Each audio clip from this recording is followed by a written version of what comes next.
Olá, amigos do YouTube! Gostaria de pedir um pequeno favor a vocês. Se possível, deixem um like nesse vídeo, compartilhem esse vídeo nas redes sociais. Sempre teremos vídeos novos toda semana, então deixe seu comentário também.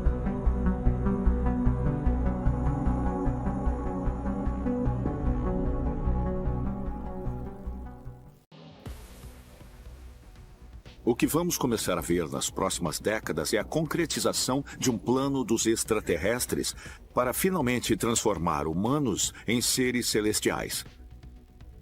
A meta final é nos tornar mais capazes para viajar no espaço e para voltar às estrelas. Bom, Deus podia ser um extraterrestre, podia ter criado o dilúvio. É bem possível que os alienígenas decidiram que, com o fim de limpar o planeta, eles precisavam de uma coisa de uma enorme magnitude, como o dilúvio de que a Bíblia fala. O dilúvio teve como fim principalmente erradicar as pessoas que estavam no planeta naquela época. Eu sempre disse que a Terra é um planeta de experimentação, onde você se isola numa certa área e pode realizar seu trabalho em paz e com privacidade. É muito possível, é muito provável que, com o fim de erradicar uma espécie que eles podem ter alterado geneticamente e se equivocado, eles precisaram se livrar dela e começar tudo de novo. E não há razão para eles não fazerem a mesma coisa aqui, em vez de simplesmente pegar pessoas e levá-las para um planeta diferente e mexer com elas como acho que fazem. O que estamos vendo realmente é algo tirado do Senhor dos Anéis. Você tem um grupo de pessoas nativas deste planeta e realmente não pode rastrear qual é a sua linhagem. O planeta tem sido um laboratório experimental. Não sabemos exatamente por que essas outras espécies morreram. A humanidade seria o resultado de um experimento extraterrestre?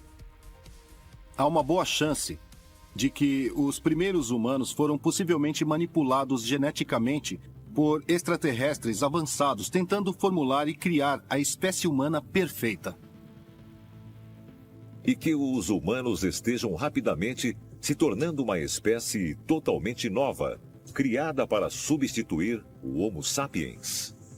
Regiões isoladas da Terra poderiam ter servido como laboratórios até o momento em que uma espécie foi escolhida para continuar. E essa manipulação genética poderia ainda estar ocorrendo até hoje. Talvez logo seja revelado que nós também somos humanos experimentais, servindo como o mais recente elo na cadeia de uma evolução direcionada e sendo preparados para um futuro ao lado dos nossos ancestrais alienígenas. E se no fundo de tudo estiver o conceito de que o planeta em si foi um laboratório experimental, um campo experimental, e que todos esses diferentes modelos chegaram ao Homo sapiens, que houve todos os tipos de modelos, todos por razões diferentes, todos partes de testes, todos feitos por manipulação de DNA, por não humanos da categoria extraterrestre?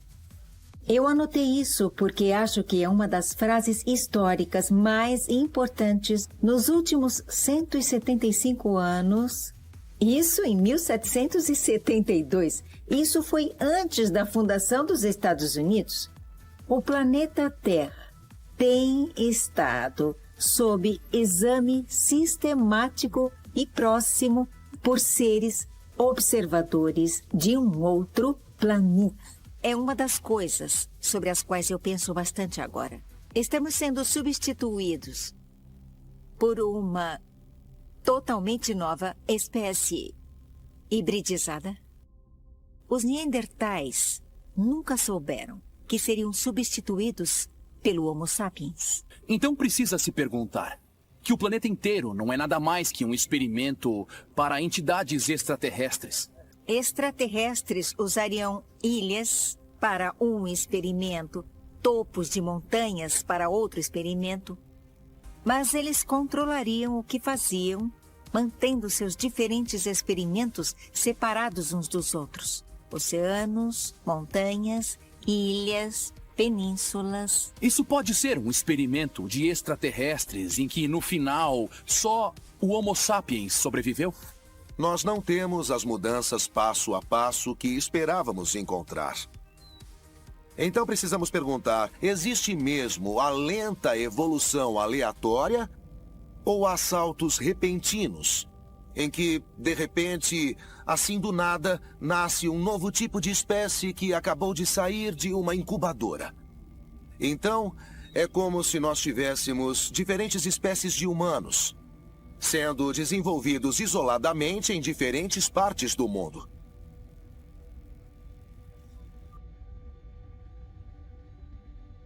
A ideia de ser um transhumano é, na verdade, um conceito muito antigo. Ele originou-se do nosso desejo pela imortalidade e assim surgiram tentativas de aumentar a vida humana. Isso mostra que há milhares de anos, o transhumanismo, de uma forma bem simples, já era pensado. Os transhumanistas dizem que o significado de ser humano irá mudar radicalmente quando começarmos a modificar geneticamente toda uma geração de humanos. Quando analisamos a modificação do DNA, ela pode ser usada não somente para resolver problemas, mas também para melhorar a aparência, ou talvez principalmente alterar a capacidade intelectual ou física. Será possível criar seres humanos sinteticamente, selecionando e escolhendo traços genéticos de inúmeros doadores? Em breve, as características de uma pessoa poderão ser limitadas apenas pela nossa imaginação? Eu acredito que é bem possível, no futuro, uma criança não ter somente 2 ou 3 pais, mas sim qualquer número. Poderia a modificação de embriões humanos, em breve, nos levar ao que os futuristas chamam de bebês projetados? Crianças cuja aparência e a capacidade mental foram selecionadas por seus pais. Muitos acreditam que isso não só é possível, como também a própria definição de progenitor irá mudar em breve. O Reino Unido está a caminho de se tornar o primeiro país a legalizar a geração de um bebê por 3 pessoas diferentes, e a grande maioria da Câmara votou a favor da controversa fertilização in vitro com 3 pais, ou FIVTP. O governo britânico declarou a legalidade oficialmente. Ou seja, crianças de verdade estão nascendo com o DNA de 3 pessoas diferentes. Os cientistas japoneses estão estudando nesse momento. E isso implicará usar um útero artificial. E realmente gerar uma criança dentro desse útero artificial. Não importará quem são os pais. Poderá existir uma comunidade de pessoas com os melhores genes contribuindo para fazer aquela criança. E esse é o futuro à nossa frente. Dizem que sim. E sugerem uma possibilidade ainda mais inacreditável. Nós não somos os primeiros a fazer isso. Nas paredes do templo da rainha Hatshepsut, dizem que, há muito tempo atrás, o deus Amon chegou para a mãe de Hatshepsut, Ahrimanzé, em um sonho. E com o poder do deus Hanum, e com a chave de Anri em suas mãos, ele criou o bebê Hatshepsut. Ele usou a Anri, um instrumento em forma de chave para dar vida, criar um ser humano. Uma das únicas rainhas a se tornar faraó, pelas mãos de um ser divino. O que notamos nesta história é a imaculada concepção de Hatshepsut. E é muito claro que esta é a história de uma intervenção extraterrestre na concepção da Filha das Estrelas. Então parece que estamos lidando com algum tipo de tecnologia, uma tecnologia fundamentada no DNA que pode criar corpos humanos ou alterar DNA humano. Qualquer dispositivo que pudesse criar vida a partir de alguma coisa seria considerado como mágico. Então você tem que se perguntar quem eram esses deuses dos quais estavam falando. Poderia Hatshepsut ter sido geneticamente projetada por seres extraterrestres? E é possível que os seres humanos estejam começando agora a desvendar o potencial incrível escondido dentro de nós por nossos criadores alienígenas? Talvez algumas pistas possam ser encontradas em nossas próprias tentativas, não de criar vidas, mas de reverter a morte. E se assim for, estaria o nosso futuro apoiado inteiramente num reino digital de silicone e programação? muitos acreditam que a resposta não está no que nos tornaremos, mas para onde estamos indo. Não vai demorar para a humanidade chegar a um ponto em que a tecnologia e a inteligência artificial serão suficientes para deixar o planeta e explorar o espaço. Assim como os extraterrestres antes de nós. Então temos que nos perguntar, estariam os alienígenas de alguma forma nos guiando e nos manipulando para este novo futuro ao qual os humanos estão destinados a chegar? Dizem que sim, e analisam as próprias tentativas da NASA de reprojetarem o homem para o espaço. Nossos corpos não são apropriados para a vida no espaço. Em apenas alguns dias já experimentamos danos nos músculos e nos ossos. Temos que nos perguntar se os extraterrestres passaram pelas mesmas coisas. É possível que extraterrestres tenham nos direcionado a um futuro pós-biológico para que possamos nos reencontrar com eles no cosmos? E se assim for, teriam eles usado estas mesmas tecnologias para visitar a Terra em um passado distante? Eu acredito que qualquer ser capaz de atravessar o cosmos e visitar planetas aprendeu a direcionar sua própria evolução para sobreviver nas profundezas do espaço por longos períodos. Estes seres, muito provavelmente, são ao menos biodigitais, o que significa que eles se mesclaram à sua tecnologia, ou seriam puramente seres digitais. Talvez possam ser robôs ou ciborgues. Poderiam os extraterrestres terem utilizados em ciborgues as mesmas tecnologias que estamos desenvolvendo agora? Se sim, seriam nossos entusiastas humanistas, na verdade, motivados por um desejo inato de viajar pelo espaço e encontrar nossos criadores? Há um percurso consistente em direção à fusão entre humanos e máquinas através da nossa história. Essa ideia de que podemos, de alguma forma, nos otimizar para o bem da humanidade através dessa fusão entre tecnologia e biologia. Um ser humano melhorado, especificamente projetado para sobreviver em ambientes extraterrestres sem roupas espaciais. Eles detalham várias formas de modificação do corpo humano para a sobrevivência fora da Terra, que futuramente serviram de inspiração para o estudo da NASA, projetando um homem para o espaço. Eu acredito que o que vai acontecer é que nossos corpos biológicos poderão ser aperfeiçoados.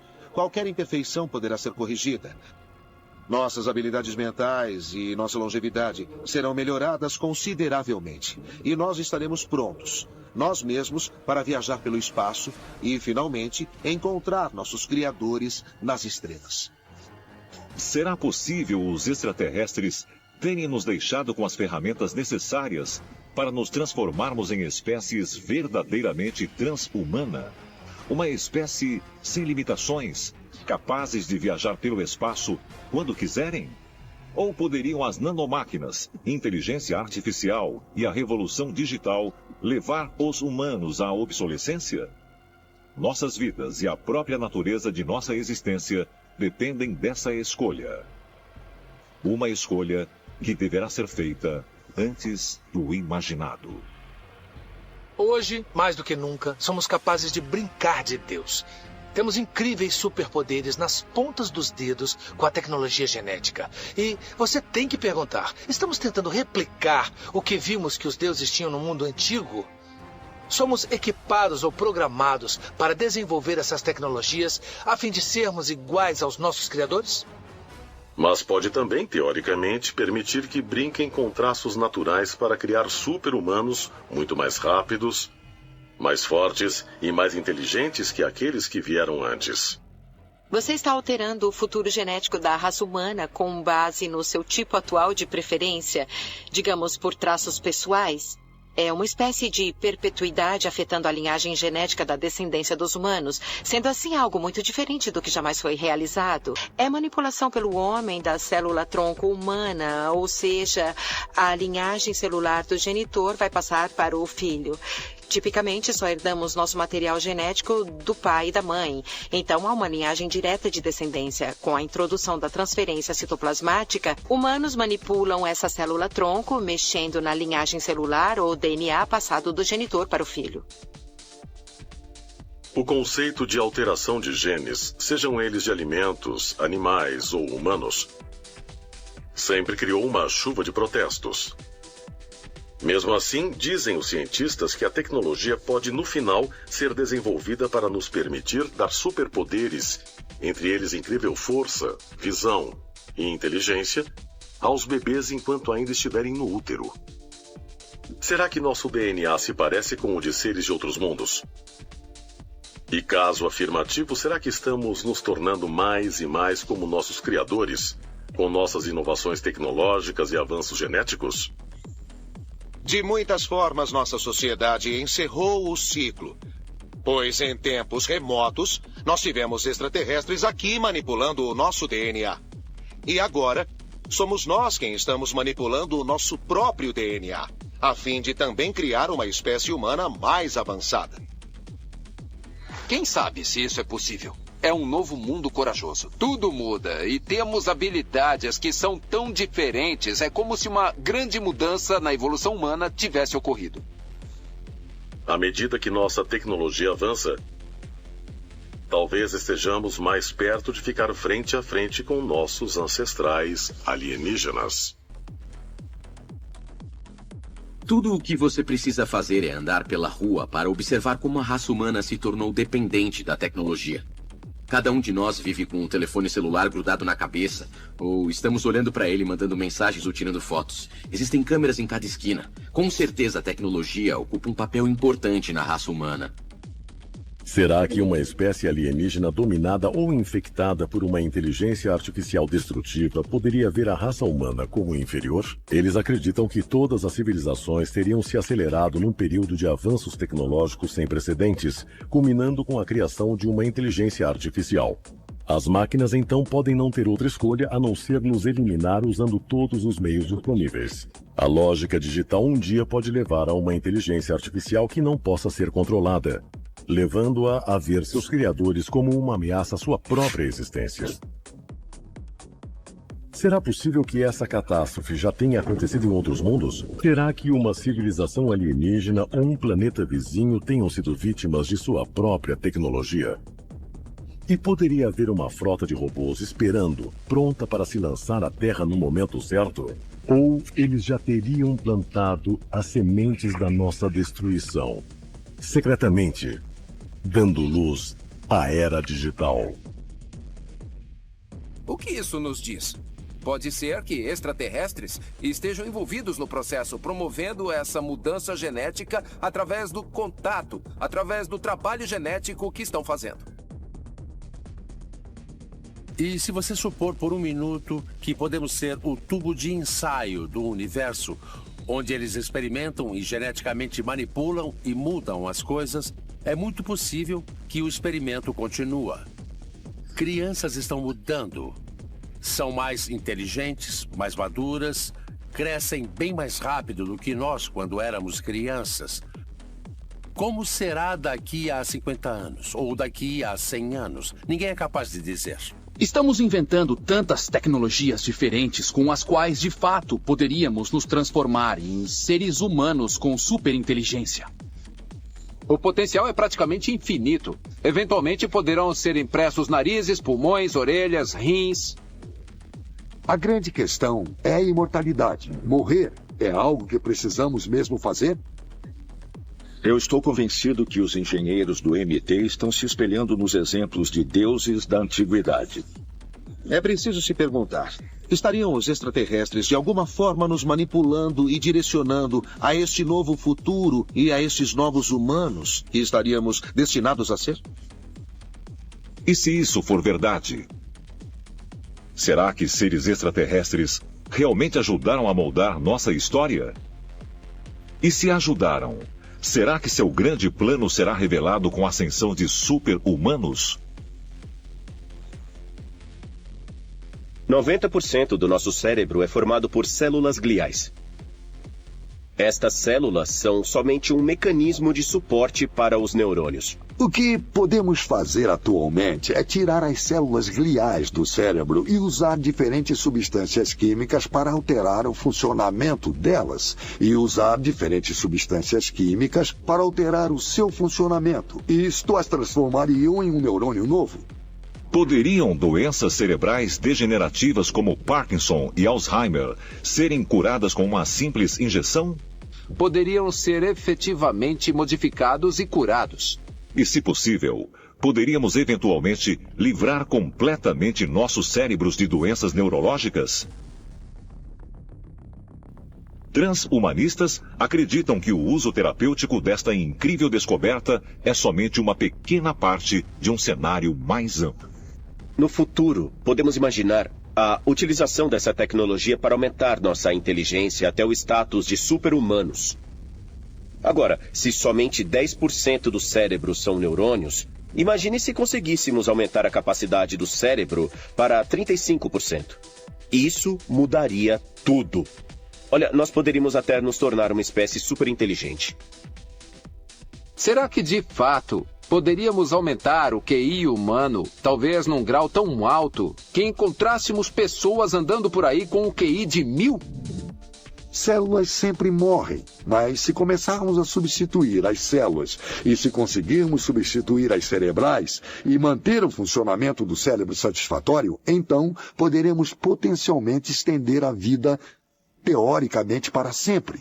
Que em um futuro próximo, humanos poderão estender suas vidas indefinidamente.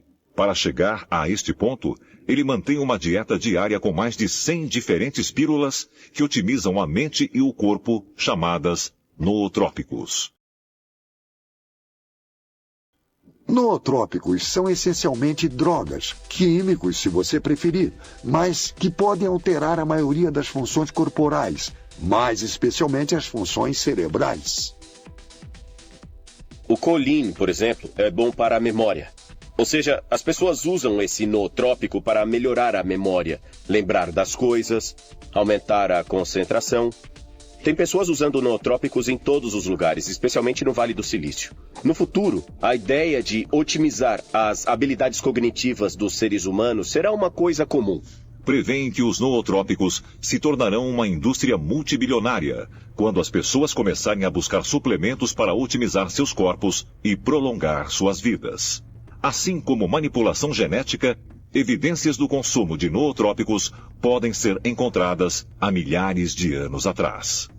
No século V a.C., um sânscrito épico hindu conhecido como Mahabharata conta a história de Samudra Mantana, uma batalha celestial entre deuses por uma substância rara que garantia imortalidade. Os deuses foram até o deus Vishnu, e Vishnu disse: ouçam. Nas profundezas do oceano há uma substância chamada Amrita, o néctar divino da imortalidade, e podem dividi-lo. Os deuses e os demônios começam a movimentar os céus, a Via Láctea, e assim produzem um elixir que garante a imortalidade. Bom, depois começou uma guerra terrível, pois todos queriam um pouco do elixir. Para ganhar a batalha dos deuses, eles precisavam dessa tal Amrita, o elixir da vida. Você deve se perguntar se essa história não é, na verdade, sobre algum tipo de guerra extraterrestre nos céus, onde aliens estavam lutando por nootrópicos. Poderia a história de Samudra Mantana ser um conto milenar sobre uma batalha celestial por nootrópicos superavançados? Os povos antigos contam várias histórias sobre imortalidade com coisas palpáveis, alcançáveis. Os chineses tinham os pêssegos da imortalidade. Para os gregos era a ambrosia. Para os mesopotâmicos era a soma, e na tradição bíblica temos a árvore da vida. Era sempre algo que você poderia ingerir e se tornar imortal. Essa jornada está acontecendo há milhares de anos no mundo todo, por diferentes culturas. Essa busca por drogas inteligentes que melhoram seu estilo de vida e sua clareza mental.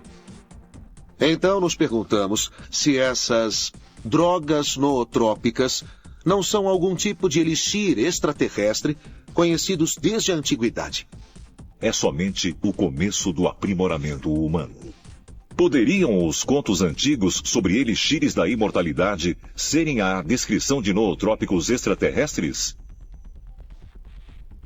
E será que, em breve, poderemos liberar completamente todo o potencial humano com apenas xaropes ou pílulas? E, quem sabe, cumprir nosso destino de nos tornar parecidos com nossos ancestrais alienígenas? Nossas vidas e a própria natureza de nossa existência dependem dessa escolha. Uma escolha que deverá ser feita antes do imaginado. Será possível os extraterrestres terem nos deixado com as ferramentas necessárias para nos transformarmos em espécies verdadeiramente transhumana? Uma espécie sem limitações, capazes de viajar pelo espaço quando quiserem? Ou poderiam as nanomáquinas, inteligência artificial e a revolução digital levar os humanos à obsolescência? Eu acredito que o que vai acontecer é que nossos corpos biológicos poderão ser aperfeiçoados. Qualquer imperfeição poderá ser corrigida.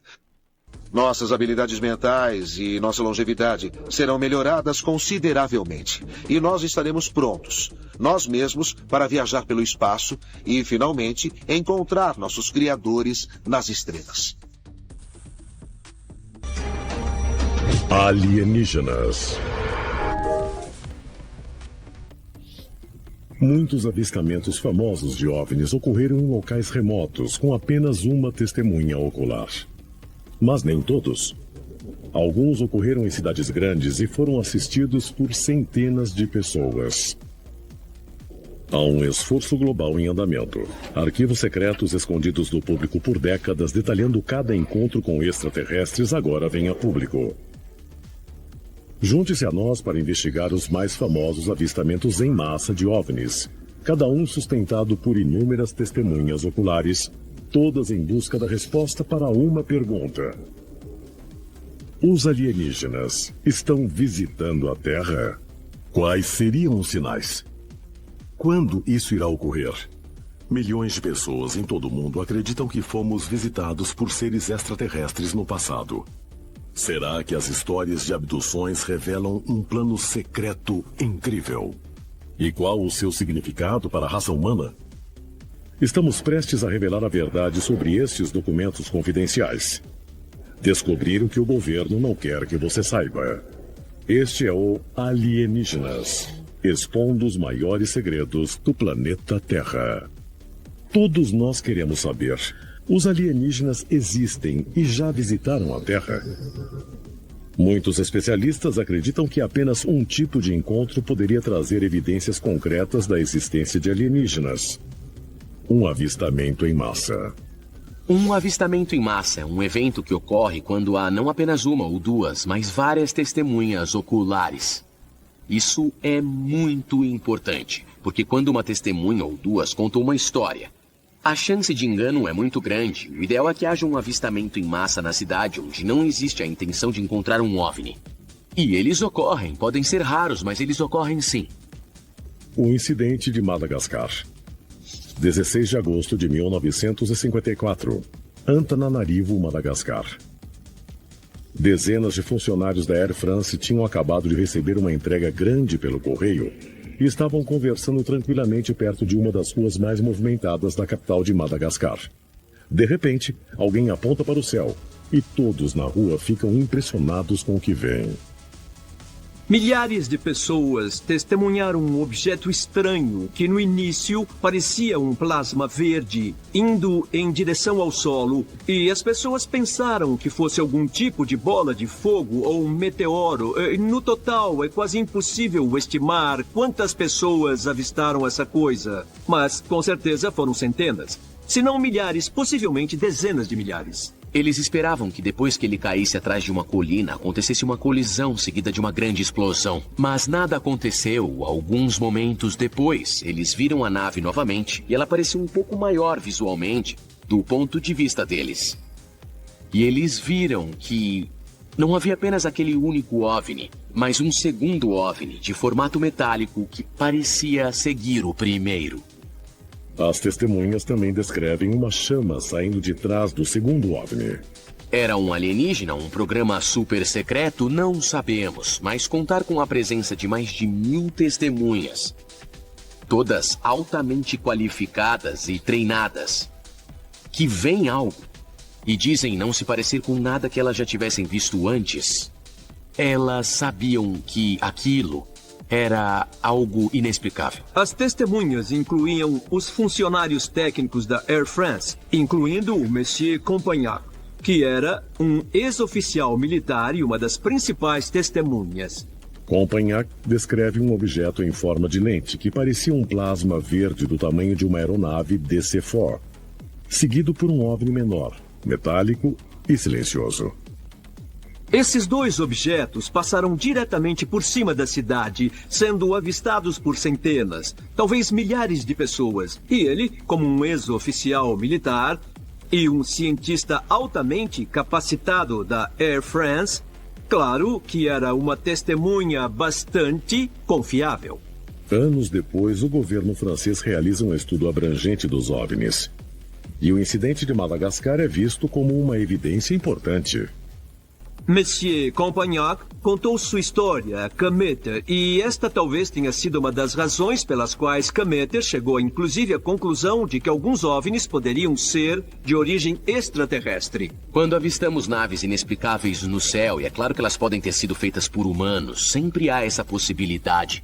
Mas isso foi em 1954. Agora nós estamos no século 21. Se isso fosse tecnologia, ela seria nossa. Se isso tivesse sido feito por humanos na Terra, meu palpite é que já teríamos visto algo parecido. Deixando a tecnologia de lado, será que os avistamentos em massa são capazes de levar a uma histeria em massa? Na década de 1950, com o painel Robertson, foi concluído que esses casos de OVNIs poderiam sim ser a causa dessa histeria em massa. Que a ameaça não era pelos alienígenas em si, se estivessem aqui. Era pelas próprias pessoas. Os humanos aqui na Terra eram a ameaça. Porque de repente você percebe que simplesmente já não está mais no controle. Tudo em que você foi levado a acreditar, acabou. O pensamento era que se as pessoas estavam literalmente entrando em pânico nas ruas por causa dos OVNIs, os soviéticos poderiam plantar falsas histórias sobre OVNIs como um prelúdio para atacar ou invadir. Esta foi uma das razões pelas quais o governo dos Estados Unidos cogitou que talvez as aparições não fossem reais. Existem muitos outros que podem ter ideias melhores do que as das pessoas no governo. Essa ideia de que nossos líderes, eleitos ou não, devem falar em nosso nome, não acho necessariamente que faça sentido. Não estamos sós do universo. Nós temos amigos e parentes nas outras galáxias. E temos que cumprir a tarefa de um modo ou de outro.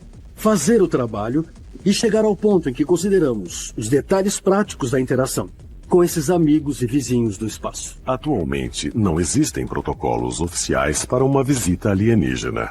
Mas alguns acham que o contato é iminente e que os líderes mundiais precisam planejar o evento. Quem é responsável por esse relacionamento?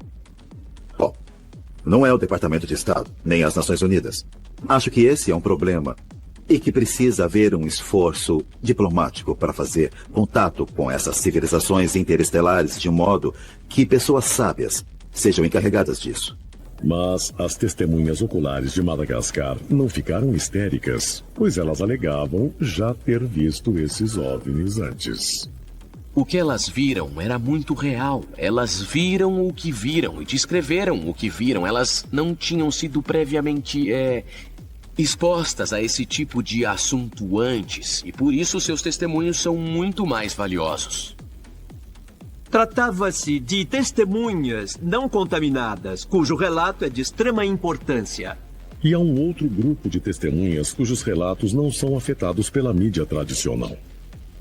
Os cachorros latiam. Os animais nas fazendas estavam enlouquecendo.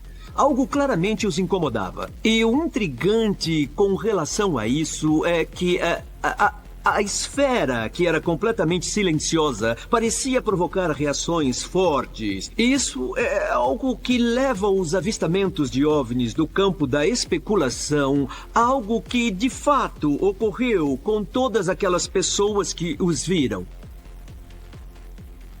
Os avistamentos em massa de objetos voadores não identificados são raros, mas quando acontecem, os investigadores obtêm muitas evidências. Quando temos 50 testemunhas ou 100 testemunhas, a chance de que todas elas estejam erradas é quase nula. Por isso eu acho que, quando se trata de evidências, um avistamento em massa é algo muito mais valioso. Mas o que acontece quando um avistamento em massa se torna um assunto de segurança nacional? Os avistamentos do Vale do Hudson. 31 de dezembro de 1981.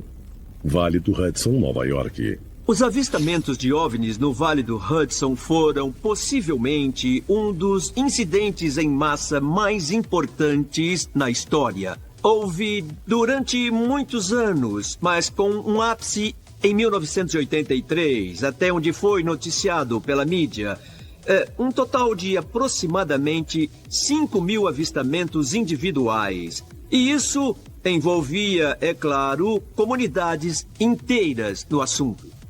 Um dos primeiros relatos veio de um policial aposentado.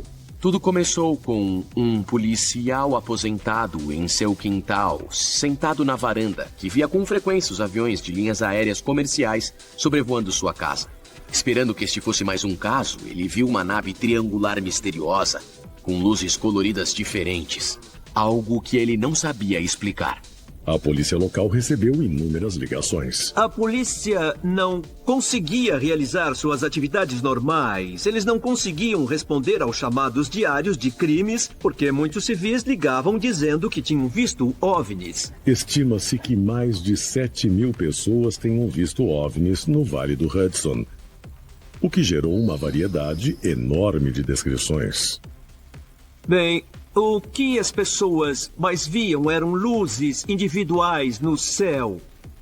Mas essas luzes estavam em formação. E parecia que elas estavam localizadas abaixo de uma nave gigante em forma de V. E eu acabei ouvindo de algumas pessoas descrições do tipo um Walmart voador ou campos de futebol voadores. Essas coisas tinham uma escala quase sem precedentes. Em 24 de julho de 1984, um OVNI é avistado acima de uma planta nuclear altamente sensível. O aspecto mais perturbador de toda a onda de OVNIs do Vale do Hudson foi o avistamento acima da usina nuclear de Indian Point. Em um dado momento, um OVNI foi visto bem acima da instalação e numa questão de poucos metros de distância do reator. E naquele ponto, é normal que haja uma zona de total exclusão aérea em torno dele. Os reatores nucleares de Indian Point são operados pelo governo federal. E há rumores de que eles alimentam várias bases secretas do governo em Connecticut e em Nova York. Quando falamos em instalação sensível, como um reator nuclear, uma aeronave não identificada acima da instalação já é um grande problema. Mas se ela tiver pouco mais de 300 metros e ninguém fizer ideia do que se trata, o problema será muito maior. Se uma aeronave, por exemplo, colidisse ali, poderia ocorrer um desastre nuclear de magnitude de Chernobyl. Por esse motivo, o supervisor da planta nuclear, em certo ponto, cogitou entrar em contato com as autoridades para pedir um ataque aéreo a esse objeto misterioso. Conforme a situação tensa se desenrola, as testemunhas não se preocupam apenas com o que está no céu, mas também com por que ele está lá. Será que o OVNI estava vigiando essa instalação nuclear? Será que era uma missão de reconhecimento ou haveria intenção hostil? Ninguém sabia. Não era surpresa que eles quisessem criar algum tipo de manobra ofensiva para afastar esse objeto, como chamar um ataque aéreo, utilizar alguns jatos, o que fosse preciso. Mas eles precisavam tirar aquela nave de lá. Após sobrevoar o reator por 15 minutos, o OVNI some repentinamente. Está claro que assuntos muito Importantes foram levantados por conta desse fenômeno e está claro que isso é algo que os governos tratam com extrema seriedade e importância. Alguma coisa está acontecendo e nós precisamos saber o que é. Os avistamentos em massa do Vale do Hudson chamaram a atenção do ex-conselheiro científico-chefe do projeto Bluebird, o Dr. J. Allen Hynek. Hynek não conseguiu encontrar uma explicação usual para os avistamentos no Vale do Hudson. Ele conseguiu concluir apenas o que não era. Mas essa é a maior ironia quando se trata de OVNIs. Você pode dizer o que não é, mas não é capaz de dizer de forma concreta o que é. Nós ainda não temos aquela evidência, aquela prova concreta para afirmar que havia uma nave alienígena acima do reator nuclear. Isso era possível, mas é claro. Até hoje, esses avistamentos continuam sendo um completo mistério. E se alguém como Hynek, que investiga OVNIs para o governo, não conseguiu propor uma explicação, quem poderia? Os especialistas em aviação e investigadores de OVNIs acabam entrando em um impasse nesses casos, que muitas vezes acabam sendo considerados inconclusivos. Alguns culpam os dados incompletos, enquanto outros acreditam que existe algo a mais na jogada. Quando falamos de uma sociedade que vê um certo tipo de alienígena ou que ouve a descrição de uma aparição várias vezes, somos levados a acreditar em certos aspectos das aparições alienígenas. E se essa pessoa acredita que é isso que foi visto, então a próxima pessoa sustentará isso e assim sucessivamente. A Onda Francesa. 5 de novembro de 1990, França. Em um dos maiores avistamentos em massa da história, mais de 1.000 pessoas relataram ter avistado OVNIs em uma noite. Os relatos vão diagonalmente desde o sudoeste da França até o nordeste. Em 5 de novembro de 1990, cerca de 1.000 pessoas na França testemunharam diversos objetos piscando no céu. Eles não eram aviões comerciais, essa hipótese foi facilmente descartada. Então, o que quer que esses OVNIs fossem, acreditava-se que eles eram de outro mundo. Algumas pessoas descrevem luzes se movimentando rapidamente, mas outras descrevem uma nave mais estruturada. De novo, podemos ver, com esse caso, a ideia de estruturas maiores, naves-mães, das quais surgem naves menores. Os relatos mais concretos dos avistamentos em massa são os dos pilotos. Um aspecto particularmente importante desses avistamentos franceses foi o fato de que algumas das testemunhas eram pilotos. Esses OVNIs foram vistos e relatados por vários pilotos de companhias aéreas. O piloto da British Airways, capitão Mike Dalton, e sua tripulação estão voando perto da França sobre Gênova, na Itália, quando testemunham uma formação triangular de luzes manobrando a uma velocidade que desafia as leis conhecidas da física. Dalton depois declara: só podia ser algo de outro planeta porque certamente não era feito pelo homem. Essas pessoas são excelentes testemunhas e têm menos chance de identificar erroneamente todos os tipos de coisas que as pessoas possam relatar incorretamente como OVNIs. O radar terrestre europeu foi incapaz de confirmar o avistamento de Dalton, mas a NASA forneceu uma explicação na noite seguinte. Os detritos de um foguete Proton russo haviam entrado em combustão ao retornar à atmosfera terrestre. Isso seria muito plausível, mas os fragmentos de um foguete não aumentam a elevação, eles diminuem. Eu conversei com astrônomos sobre esse tipo de coisa e eles dizem que essa combustão seria a uma grande altitude, visível por não mais do que alguns segundos. Mas o experiente piloto, o capitão Mike Dalton, continua convicto ao dizer à mídia, em suas palavras: em todos os meus 23 anos de voo, eu nunca vi uma nave como aquela. Trata-se possivelmente de algum tipo de aeronave, algum tipo de espaçonave. E são mais de 1.000 testemunhas. Poderiam todas estar erradas? Provavelmente não. É muito raro que um grupo grande de pessoas testemunhe o mesmo OVNI, mas muitos na comunidade ufológica acreditam que esses avistamentos em massa estejam aumentando. A frequência de avistamentos de OVNIs em si está certamente aumentando. Se você observar os últimos 10, 15, 20 anos, perceberá um grande aumento na onda de avistamentos ao redor do mundo. Será que estamos nos preparando para algo? Eu não sei, mas toda vez o ritmo desse fenômeno acelera e é esta certamente uma possível conclusão. Mas para alguns especialistas, apenas um avistamento em massa não é o suficiente para fornecer ao mundo provas concretas da existência de alienígenas. A história nos mostra que um avistamento em massa em si, com mais de 1000 testemunhas, vídeos de vários ângulos, fotografias e afins, não vai convencer as massas. Uma situação que eu acredito que certamente resolveria essa questão de uma vez por todas seria se ocorresse um avistamento em massa, por exemplo, no Super Bowl ou durante a cerimônia de abertura dos Jogos Olímpicos. Algo assim levaria todo o fenômeno ufológico do campo da especulação à linha do fato absoluto e concreto. Eu acho que para que uma conclusão assim chegue à sociedade como a raça humana, uma sociedade mundial, de que os alienígenas são reais, é necessário que haja algum tipo de contato.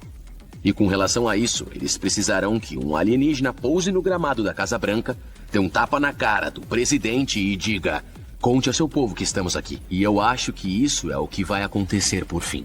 Este é o Alienígenas, expondo os maiores segredos do planeta Terra. 8 de abril, 6h03 da manhã.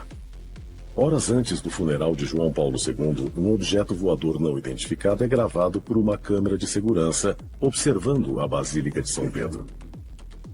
Seria este misterioso objeto prova de uma ligação entre o Vaticano e a vida extraterrestre? Uma ligação que, segundo teóricos e historiadores, existe desde a fundação da Igreja. A possibilidade de a nave estar prestando homenagem ao Papa e ao seu povo é maior do que você imagina. Entre os segredos mais secretos da Igreja Católica está a crença em extraterrestres. Toruń, na Polônia, 1543. Nicolau Copérnico dá origem à astronomia moderna ao provar que a Terra gira em torno do Sol e não o contrário. 5 anos depois, Giordano Bruno nasce em Nápoles, no sul da Itália.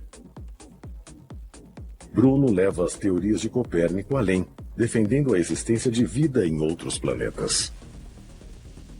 Segundo a teoria de Bruno sobre o cosmos, os terráqueos não são as únicas pessoas no universo. A Igreja não gostou muito dessa história. Em 1600, Bruno é condenado por heresia e queimado na fogueira. Ele é a primeira pessoa na história a ser executada pela Igreja Católica por crenças que incluem a possibilidade de vida extraterrestre. Mas Bruno foi sacrificado para cobertar um segredo que a Igreja supostamente esconde há 1500 anos? Aquela igreja acreditava que nós humanos fomos feitos por Deus como centro de tudo. Nós fomos os primeiros e os únicos, mas o universo é muito maior. Existe muito mais coisa. Na verdade, possíveis ligações entre a fé católica e seres alienígenas são quase tão antigas quanto a própria religião. Objetos estranhos aparecem na arte cristã desde o século XV. Com frequência, os artistas colocam símbolos no céu, mas em alguns casos, eles parecem discos voadores. Uma pintura, a Madonna com San Giovannino, retrata a Virgem Maria em primeiro plano. Na Idade Média e ao longo da Renascença, eles pegavam eventos do presente e os retratavam nas pinturas. Essas eram coisas reais que as pessoas viam no céu. E San Giovannino, ao fundo, olhando para o céu, e ele vê uma nave, claramente visível na pintura. O Batismo de Cristo, pintado em 1710, mostra o que parece ser um disco voador iluminando Jesus. A crucificação mostra um par de supostos OVNIs. Seriam os objetos retratados nestas obras de arte registros de devoção religiosa? Ou evidência da ligação da igreja com espaçonaves e talvez com criaturas de outro planeta? No Milagre na Neve, temos um retrato de Jesus e Maria no alto, e abaixo temos o que podemos descrever como uma frota de OVNIs ou discos voadores diretamente abaixo deles. Não, desculpa, isso não é um anjo alado, nem uma imagem de Deus. O que era aquilo 500 anos atrás, não sabemos. Os discos recorrentes na história da arte cristã são idênticos a registros e relatos modernos de OVNIs. Estariam os artistas retratando o que viram ou ouviram de testemunhas? E se os OVNIs são vistos com tanta clareza ao longo da história, por que a Igreja nega sua presença? Estaria o Vaticano ocultando o conhecimento de vida extraterrestre e só agora estamos descobrindo a verdade? É bem provável que algumas das experiências religiosas documentadas há séculos sejam, na verdade, de natureza extraterrestre. Em 13 de outubro de 1917, em Fátima, Portugal, ocorreu uma aparição de OVNI com mais de 70 mil testemunhas. Durante o evento, a chuva parou. Algumas testemunhas afirmam que as nuvens se abriram e o que foi descrito como uma nave em forma de disco desceu dos céus até a terra. De acordo com as testemunhas, 3 crianças se aproximaram do objeto e testemunharam a aparição de uma linda mulher. A visão também incluiria um veículo brilhante em forma de globo, derramando pétalas de rosas que desapareciam ao tocar o chão. De acordo com as meninas, a aparição lhes passou uma mensagem enigmática. Ao longo dos anos, elas afirmam que se tratava da Virgem Maria, mas é bem possível que tenha sido outra coisa. Aquela aparição, aquela visão, aquela entidade passou uma mensagem às 3 meninas. Era uma visão do futuro, uma profecia do futuro. Estaria o Vaticano escondendo o fato de que a mensagem é um alerta sobre uma invasão alienígena? Muitas informações a respeito de Fátima só vieram à tona no ano 2000. Até hoje, acredita-se que nem tudo foi revelado. Se realmente foi uma mensagem de outro planeta, um alerta, muita gente pergunta, não devíamos saber? Visões, luzes no céu, aparições e mensagens de seres estranhos. Relatos de possível atividade ufológica continuam surgindo em todo o mundo. E segundo especialistas, eles são investigados pelo Vaticano. Recentemente, estas aparições não identificadas têm ocorrido com mais frequência. Peru, Brasil, Rússia e China, locais de alta atividade, relatam eventos que parecem tomar a forma de visões. Ao contrário de qualquer país, a Igreja Católica não tem fronteiras. São 1 bilhão e 200 milhões de seguidores espalhados pelo mundo. Uma gigantesca rede de olhos e ouvidos à procura do inexplicável. Foi isso que convenceu o Vaticano a admitir publicamente a existência de vida extraterrestre? Nos arredores de Roma encontra-se Castel Gandolfo, uma propriedade satélite do Vaticano, usada como residência de verão do Papa e quartel-general dos astrônomos do Vaticano. Os 2 grandes domos no telhado abrigam enormes telescópios que estudam os céus desde os anos 30. Os astrofísicos do Observatório do Vaticano se interessam pela questão da vida extraterrestre há um bom tempo. O Dr. Fionis, do Observatório do Vaticano, confirmou que é possível existirem inteligências extraterrestres. Em um universo tão grande, enorme, eu diria, com centenas de bilhões de galáxias, e cada galáxia com 100 bilhões de estrelas, provavelmente com planetas ao redor de muitas destas estrelas, é possível que a vida tenha evoluído da forma como conhecemos na Terra. Existe evidência sólida de que o Vaticano esconde alguma coisa? Bom, existe.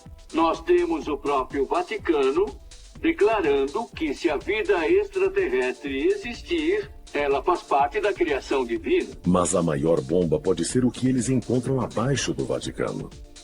O que a Igreja sabe, ou o que ela descobriu que a fez abandonar uma opinião de 3.000 anos? A resposta pode ser encontrada nos arquivos secretos do Vaticano. São milhares e milhares de tomos guardados há bem mais de 1000 anos. É maior do que o Arquivo Nacional Americano. E de acordo com ufólogos, é aqui que o Vaticano mantém os relatórios das aparições de OVNIs investigadas, longe de olhares curiosos. Os arquivos secretos do Vaticano têm cerca de 96 quilômetros de prateleiras e mais de 32 mil arquivos. O que pode haver lá dentro? 1977. O presidente Jimmy Carter é um dos únicos presidentes americanos a alegar já ter visto um OVNI. Carter pretende divulgar toda a informação que o governo americano possui sobre a existência de alienígenas. Ele pede que a Biblioteca do Congresso levante dados sobre OVNIs junto a todas as fontes possíveis. Mas quando os contatos da biblioteca procuram o Vaticano, requisitando os arquivos que contenham evidência de vida extraterrestre, a igreja se recusa. 2 vezes. Mas os segredos escondidos no Vaticano não podem ficar enterrados para sempre. Agora, novas evidências podem provar que o Vaticano está escondendo seres alienígenas do público. Será que os arquivos secretos do Vaticano contêm detalhes das mensagens que Giordano Bruno pode ter recebido dos alienígenas? É claro que o Vaticano sabe sobre a vida alienígena. Bruno acreditava na existência de seres extraterrestres. Nós também sabemos que o Vaticano é capaz de encobrir este material extremamente bem. A existência deste encobrimento aumenta nossa preocupação atual de que o governo e os cientistas possam estar engajados num plano para ocultar evidências de contato com extraterrestres. Em 2008, o Vaticano chocou o mundo ao anunciar que a possibilidade de vida extraterrestre não conflita com os ensinamentos da Igreja. Será que eles sabem de algo que não sabemos?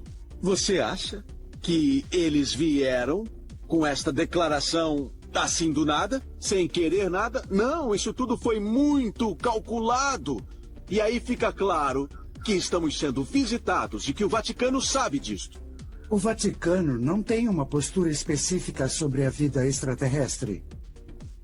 Se a vida extraterrestre fosse encontrada, seria uma experiência de vida esta com os extraterrestres. Essa é uma história estranha. Em 1988 foi feita uma escavação embaixo da Biblioteca do Vaticano. E um dos membros da equipe encontrou os crânios de um extraterrestre cinzento. As cavidades oculares grandes e inclinadas. O nariz e a boca relativamente pequenos. O crânio em forma de domo.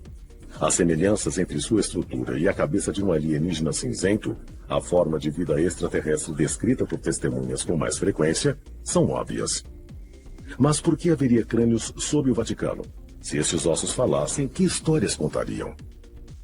Após a descoberta dos crânios estranhos, o Papa João Paulo e a Guarda do Vaticano suspenderam todo o acesso ao local. O que o Vaticano está escondendo? E aqueles crânios foram levados aos arquivos secretos do Vaticano? A Igreja Católica teve 1.500 anos para recuperar corpos de alienígenas em suas investigações de aparições misteriosas. Estes crânios podem ser os restos mortais de extraterrestres que moraram no Vaticano. O Vaticano foi construído sobre as ruínas da Roma Antiga.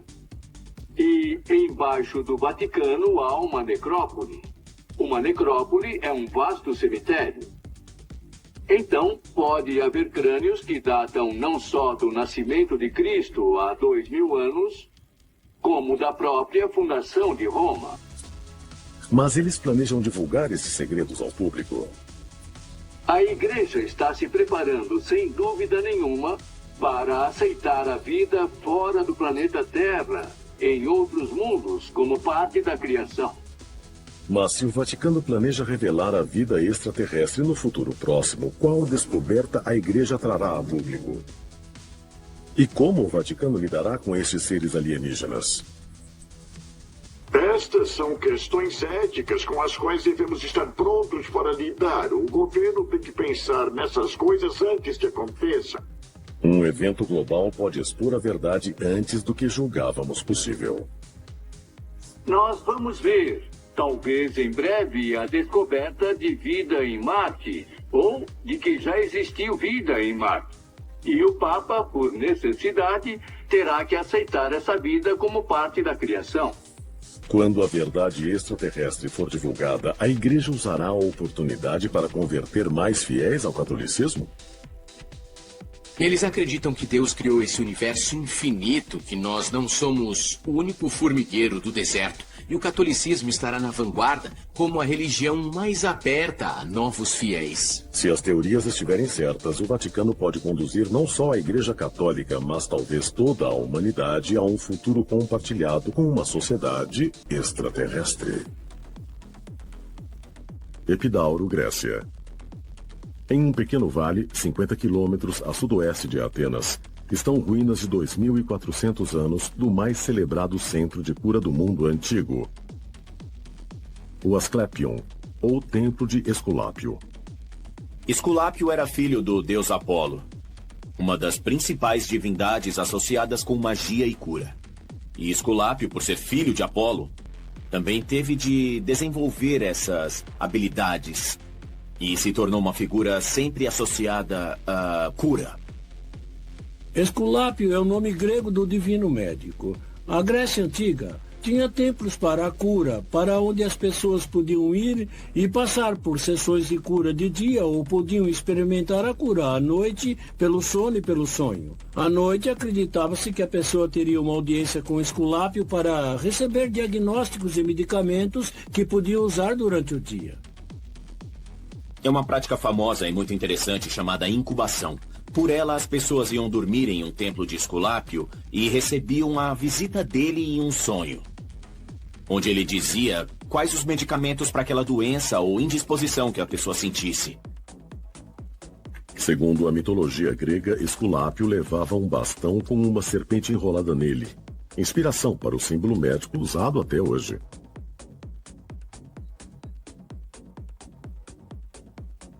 Mas a lenda mais misteriosa, associada ao deus grego da medicina, era sua alegada habilidade de dar a cura máxima. O poder de restaurar a vida. Sua capacidade de cura é tão poderosa que ele podia despertar pessoas da morte. E isso é algo que ultrapassava qualquer limite. E ele se meteu em encrenca, usando o poder que tinha recebido do pai, Apolo, para despertar os mortos. O que, obviamente, criava problemas. Zeus não gostou nem um pouco porque Esculápio trazia de volta gente que ele matou.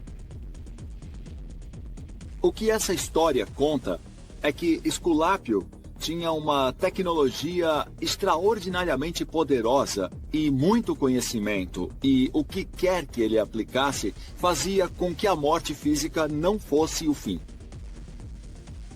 Está registrado que Esculápio despertou gente da morte. Isso não é coisa ao alcance da tecnologia médica convencional. Falamos de alguém sem pulso, sem respiração, talvez até com morte cerebral também. Esculápio pode ter operado através de um conhecimento derivado de extraterrestres e sua tecnologia, o que tornou possível que ele realizasse feitos aparentemente sobrenaturais pelos quais um morto volta à vida. Se Esculápio era um ser extraterrestre de carne e osso, como sugerem teóricos, então teria ele algum tipo de tecnologia científica avançada que lhe permitia ressuscitar mortos? E se for assim, o que houve com esse incrível conhecimento? Por que o segredo da vida e da morte foi perdido pela humanidade? Talvez a resposta esteja na análise de um dos períodos mais sangrentos da história. França, ano 1233 de nossa era. O Papa Gregório IX estabelece a Inquisição. Um grupo de instituições da Igreja Católica Romana incumbido de investigar e impedir heresias. Durante os 500 anos seguintes, a Inquisição se espalhou pela Europa Ocidental. Os suspeitos de bruxaria ou feitiçaria eram interrogados, torturados e executados. A maioria queimados numa fogueira. Inclusos entre os alvos desse brutal e sanguinário expurgo estavam cientistas, curandeiros e os praticantes da chamada magia negra. Houve um tempo na igreja em que qualquer tipo de progresso era considerado uma obra do diabo. Então, As coisas eram feitas em nome de Deus para suprimir novos conhecimentos. A ciência sempre foi reprimida pela igreja por medo de mudança do status quo. Historicamente, a Igreja Católica sempre se sentiu ameaçada pelo conhecimento, especialmente da cura e da medicina. Um exemplo foi a invenção dos óculos. A Igreja ficou enlouquecida com a invenção dos óculos, porque com isso veio a ideia de que o corpo humano era melhorável. Durante a Inquisição, a Igreja Católica fez de tudo para afastar uma série de ideias pagãs da ciência médica, revolucionárias demais na visão dela, que não se coadunavam com a Igreja. Uma das razões de a Igreja lançar a Inquisição foi para eliminar a ligação da pessoa comum com antigos conhecimentos nativos que punham o poder na mão do indivíduo e tiravam o poder das mãos da Igreja. Muito antes do cristianismo já havia curas, e curas absolutamente sobrenaturais, mas as pessoas tinham medo, especialmente os religiosos. Teria sido o ataque da Igreja Católica ao conhecimento científico uma tentativa deliberada de apagar qualquer ligação da humanidade com visitantes de outro mundo? Visitantes cuja simples existência teria questionado o ensinamento fortemente enraizado de que a vida na Terra é a única que há no universo? E terá sido a Inquisição bem-sucedida em destruir séculos de avanço científico e conhecimento médico? Conhecimento que só agora recomeçamos a recuperar? Talvez outras pistas possam ser achadas pelo estudo de um procedimento médico que sobreviveu à Inquisição. Um procedimento praticado há milhares de anos. Alpes italianos, 19 de setembro de 1991. Aqui, no alto de uma encosta nevada, perto da fronteira austríaca, 2 andarilhos descobriram o corpo mumificado de um homem. Congelado nesse lugar durante estimados 5.000 anos, o corpo, depois apelidado Otzi, foi cuidadosamente examinado e estava tão bem preservado que os cientistas puderam determinar sua idade, como ele morreu e até mesmo o que comeu na sua última refeição. Mas a descoberta mais incrível de todas foram as marcas encontradas nas pernas e nas costas de Otzi. 50 desenhos geométricos que correspondem aos pontos da ciência da acupuntura.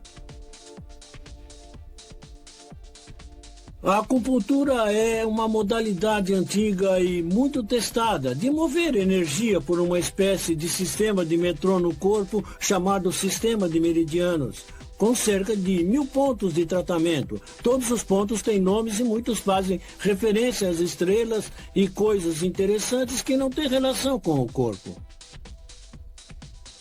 A acupuntura, terapia médica que objetiva a energia que os praticantes creem fluir pelo corpo humano, sempre se acreditou tivesse sido desenvolvida na China há cerca de 3.000 anos. As tatuagens achadas na pele dessa múmia da Idade do Bronze sugerem que a acupuntura não era praticada só na Europa e que era praticada séculos mais cedo do que arqueólogos e historiadores achavam possível. Mas como? Talvez a resposta possa ser achada examinando os antigos livros chineses de medicina, chamados Wangdi Neijing, o texto mais antigo que se conhece que descreve em detalhes a acupuntura. O primeiro livro médico escrito há 2.500 anos se chama Wangdi Neijing, Medicina Clássica do Imperador Amarelo. O livro contém todo o sistema e fala de canais e meridianos e de metodologias de tratamento e estratégias. Segundo a mitologia chinesa, um dos primeiros praticantes de acupuntura foi um médico chamado Bian Ke, muitas vezes representado por um pássaro com cabeça humana. Bian Ke é um exemplo lendário de curandeiro que usava de meios sobrenaturais para conseguir realizar seus tratamentos. Aparentemente, ele consumia algumas ervas e, uma vez que ingeria as substâncias, sejam quais fossem, Parece que ele podia ver através de paredes e dentro do corpo humano, como uma tomografia ou uma ressonância. A ele creditaram o duplo transplante de coração entre um imperador e uma outra pessoa, de quem ele trocou os corações. E aí você se pergunta, é claro, de onde tiraram esse tipo de ideia? Bianchi é outro ser extraordinário, descrito como meio humano e meio pássaro. Isso coloca sua figura com Thoth e outras divindades também meio humanas e meio pássaros, que deram à humanidade um conhecimento incrível, especialmente em medicina e transformação humana. Seria só coincidência o curandeiro chinês meio homem, meio pássaro, conhecido como Bianchi, se parecer tanto com a antiga divindade egípcia Thoth, quanto com o deus indiano Dhanvantari? Ou seria possível que os deuses antigos fossem seres extraterrestres, de posse de conhecimentos médicos muito avançados? Eu acredito que a acupuntura é uma ciência que veio dos deuses e que foi dada aos nossos ancestrais. Então, apesar de nós acharmos que a acupuntura esteja ligada a uma cultura específica, eu acho que essa informação no passado foi algo que existiu na humanidade inteira. A medicina sempre teve uma origem divina, o que significa dizer que algum tipo de divindade desceu do céu e deu sua sabedoria de curar pessoas para aquelas culturas em particular. Senão, por que as culturas do mundo inteiro diriam exatamente a mesma coisa? Que o conhecimento foi transmitido a eles por alguém que desceu do céu. Seres extraterrestres realmente deram aos homens primitivos sabedoria médica muito avançada sobre como curar o corpo humano? Sabedoria que, com exceção da acupuntura, foi perdida ao longo dos séculos. Talvez a prova possa ser achada não em inscrições nas paredes de um túmulo ou nas palavras de antigos documentos, mas em um lugar mais improvável: nas células do corpo humano.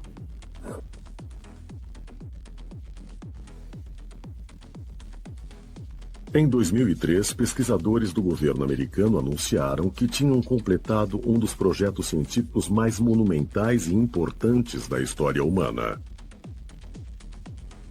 Após 13 anos de trabalho, eles tinham identificado e mapeado os mais de 20 mil genes do genoma humano, dando aos cientistas uma nova visão do perfil genético da espécie humana. O que não sabemos dos humanos em termos de evolução genética é o que não sabemos de genética como um todo. Por exemplo, não conhecemos a base genética do pensamento, não conhecemos a memória, não temos a menor ideia de como mudanças ocorreram para fazer evoluir o cérebro humano até a funcionalidade que ele tem hoje. Mas pode esse mapeamento resolver o mistério da evolução humana? Ou ajudar a explicar por que os humanos, não como as outras espécies vivas, podem pensar, raciocinar e ter o poder da palavra? Ou porque pode criar arte, música e gastar tempo contemplando as razões de sua própria existência? Foi há mais ou menos 40 mil anos que se deu uma mudança radical no comportamento humano. Nossa estratégia de caça melhorou. Nossas ferramentas e armas melhoraram. Foi como se ligassem o botão de alguma faculdade represada do cérebro e da imaginação humana. Será possível que a repentina evolução humana, de animal primitivo a ser consciente, se deva a intervenções extraterrestres? O nosso DNA foi artificialmente mudado por extraterrestres. E podemos ver que foi exatamente o que aconteceu, porque, de repente, demos um gigantesco salto intelectual e, de repente, nos tornamos Homo sapiens sapiens. Foi nessa época que a primeira engenharia genética extraterrestre aconteceu. E, de certa forma, foi o primeiro passo na criação do ser humano moderno, como o conhecemos. Teriam extraterrestres alterado deliberadamente o DNA do Homo sapiens? E se for assim, também deram ao homem o conhecimento de como manter seu corpo e se curar? Conhecimento que só estamos redescobrindo agora? Tem uma forte predominância no mundo inteiro da procedência divina na prática da medicina, de que os deuses quiseram nos ajudar a viver felizes por mais tempo e melhor, e que trouxeram sua melhor tecnologia e seus melhores ensinamentos para tornar as curas possíveis. Há algum cirurgião por aí que acorda um dia dizendo que vai fazer uma operação? É claro que não. Todo cirurgião teve de receber um longo e sofisticado treinamento e muita instrução. Sabemos que nossos ancestrais nos disseram que a sabedoria médica foi dada a eles por ninguém mais, ninguém menos do que os próprios deuses. São conhecimentos e informações que excedem as capacidades humanas. E isso simplesmente faz parte de uma rede maior, uma rede de curadores divinos que permitem que essas capacidades sejam usadas para cirurgias, para diagnósticos e para propósitos de cura. Os curadores ficam entre nós e os deuses e são capazes de aplicar a informação divina quando se trata de medicina para propósitos muito nobres no planeta Terra. Terão os antigos alienígenas alterado nosso DNA para nos tornar melhores, mais inteligentes e talvez mais como eles? Vamos ficar finalmente cara a cara com nossos ancestrais celestes. Houston, Texas, dezembro de 1992. 8 membros da rede OVNI de Houston reportam separadamente terem sido abduzidos em uma das maiores abduções de massa da história. Darrell Sims, ex-agente da inteligência americana, conduziu as investigações preliminares. As pessoas eram independentes entre si e, para minha surpresa, vieram contando exatamente a mesma história.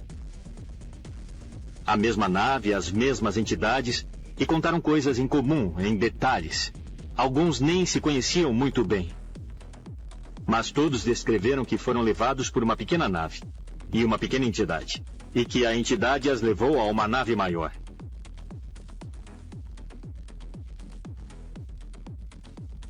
Após pesquisar várias aparições de OVNIs que foram reportadas na noite do incidente, Sims fez uma descoberta chocante.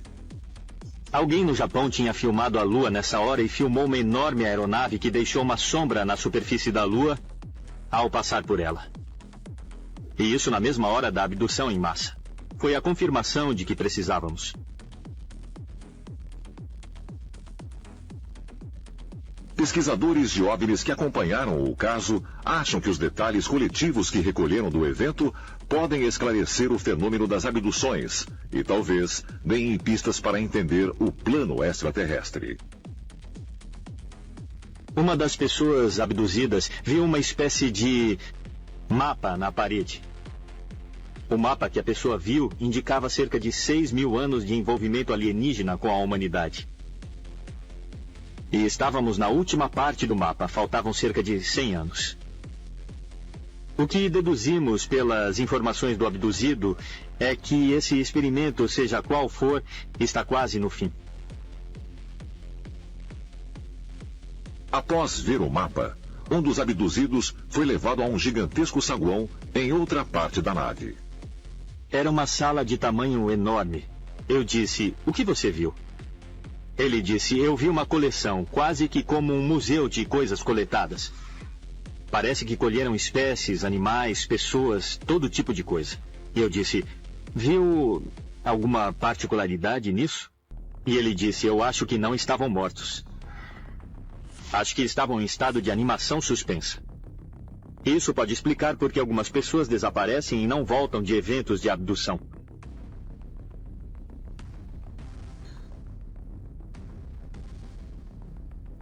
Será que os relatos de abdução em massa de Houston esclarecem a agenda extraterrestre? E se for assim, será que as histórias de desaparecidos em massa na história são fantasias ou parte de um programa de coleta de seres humanos e espécies da Terra?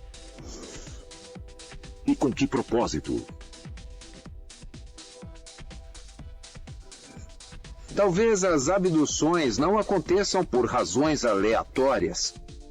As amostras podem estar sendo coletadas para que a semente humana seja preservada de um improvável evento de catástrofe ecológica global que varra a vida humana como a conhecemos hoje da face da Terra.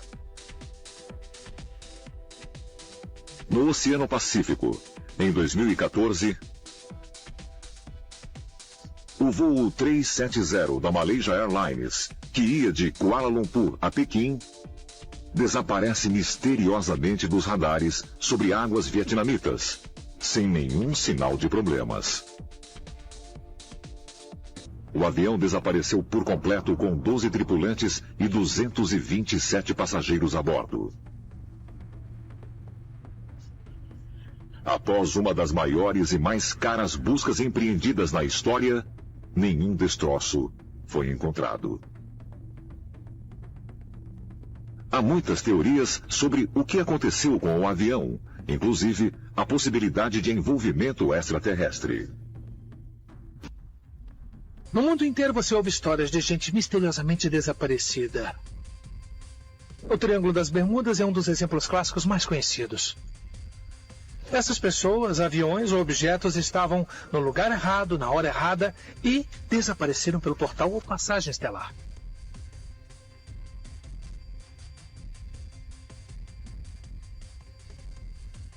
Só nos Estados Unidos, mais de 600 mil pessoas são dadas por desaparecidas a cada ano e cerca de 1% não é achada.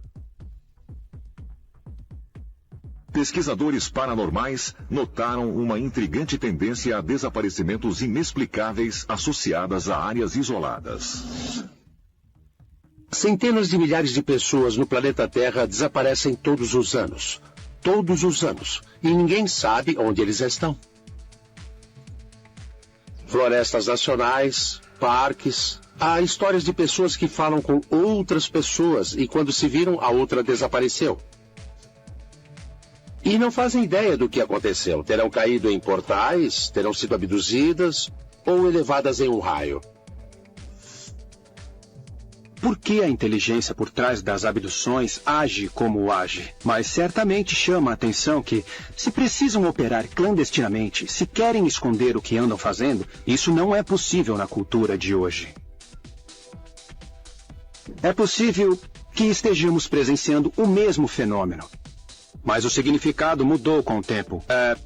Há muito tempo, culturas desapareciam e agora, por alguma razão, o mesmo acontece, mas em escala muito menor.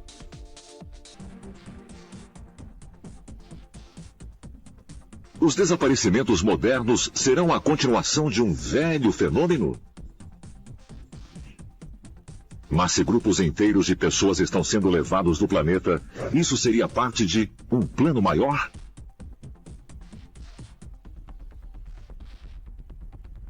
O que acontece nesses desaparecimentos em massa?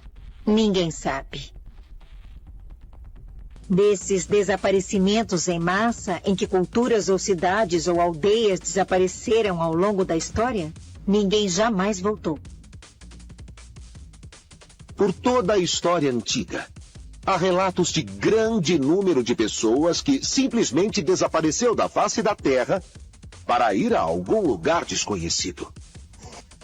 Não sabemos, mas é possível que isso tenha ligação com extraterrestres.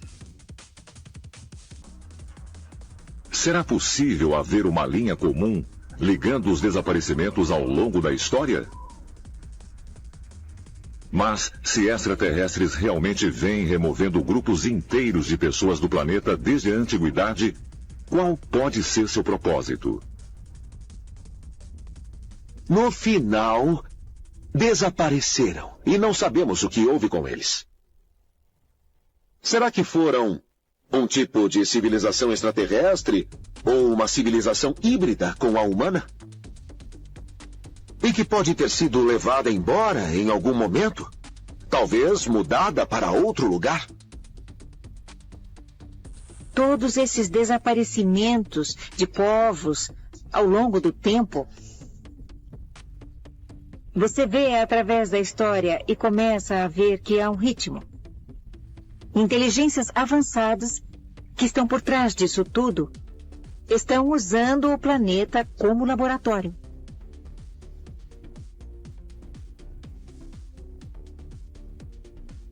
Condado de Burke, Carolina do Norte. Por pelo menos um século, um estranho fenômeno tem sido testemunhado com regularidade por milhares de pessoas na base da montanha Brown.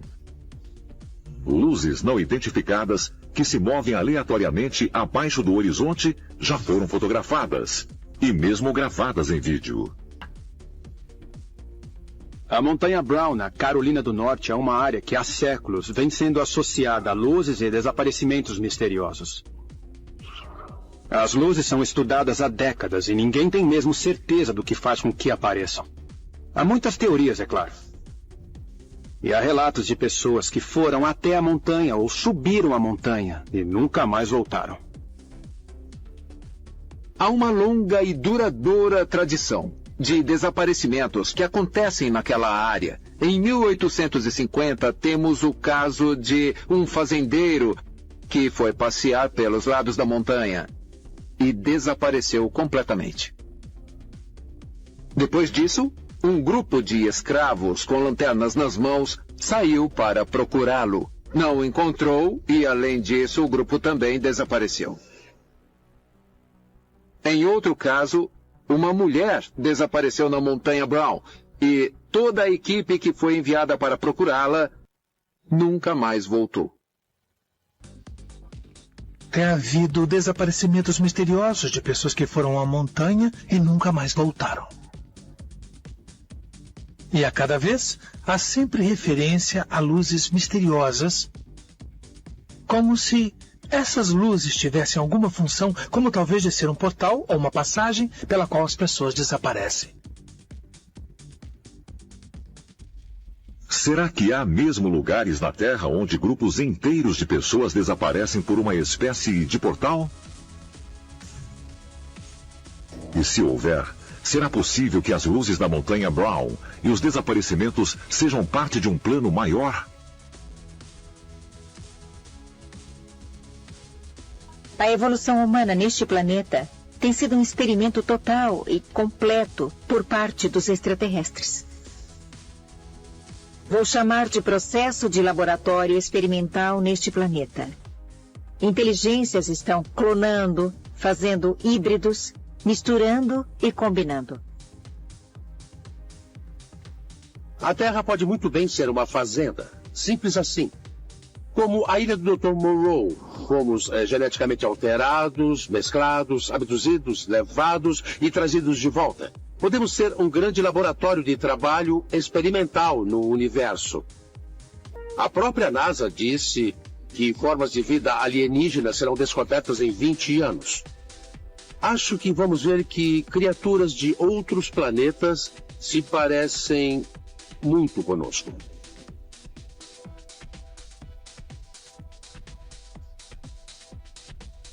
Será que os extraterrestres estão abduzindo os humanos porque, na verdade, estão procurando por outros seres alienígenas escondidos entre nós? Sou de Ashburnham, Massachusetts. Betty Anderson, de 30 anos, está em sua cozinha depois do jantar, enquanto sua mãe, seu pai e seus 7 filhos estão na sala de estar. De repente, a luz acaba. E quando ela volta um momento depois, um feixe de luz vermelha surge pela janela. Vimos uma luz laranja avermelhada entrando pela janela da despensa. 5 seres entraram na minha casa através da porta de madeira. Eles tinham grandes olhos negros, nariz pequeno, boca fina, minúsculos furos como ouvidos, grandes cabeças redondas. E eu fiquei muito chocada, querendo saber quem ou o que era aquilo. Naquele instante, eu fui levada para dentro da nave. Betty acaba indo com eles para algum lugar que ela acha ser o mundo deles. E ela disse que o local era mais vívido do que a vida em si. Os relatos de Betty Andreasson são muito detalhados e minuciosos. Existem muitos e muitos desenhos específicos que ela fez da tecnologia dessas naves. Isso foi antes da época em que falavam sobre essas coisas. Então foi uma experiência única para ela. Uma cristã devota, Anderson descreve sua abdução como uma experiência religiosa.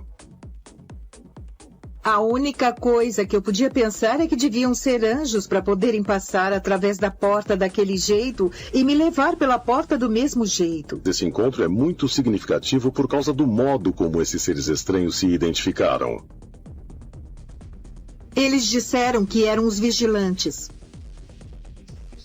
Mas se seres extraterrestres conhecidos como vigilantes ainda vivem entre nós hoje, por quê? Talvez a resposta possa ser encontrada examinando outros casos de abduções extraterrestres e analisando se os vigilantes estão nos observando ou se existem outros seres observando-os.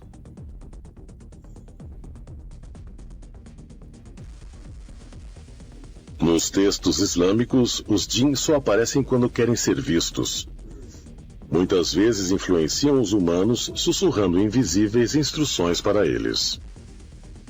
Para compreender a natureza dessas entidades, temos que entender que, em muitos aspectos, elas são uma raça intermediária. Assim como humanos, eles comem e bebem. Assim como humanos, eles procriam sexualmente. Mas como anjos, eles podem mudar a forma, voar e conhecer o futuro. Histórias de encontros com os djinn podem ser encontradas em todo o mundo muçulmano. Mas seriam reais? E se forem, essas mesmas entidades sobrenaturais que dizem ter descido à Terra antes do horário do grande dilúvio, seriam os vigilantes?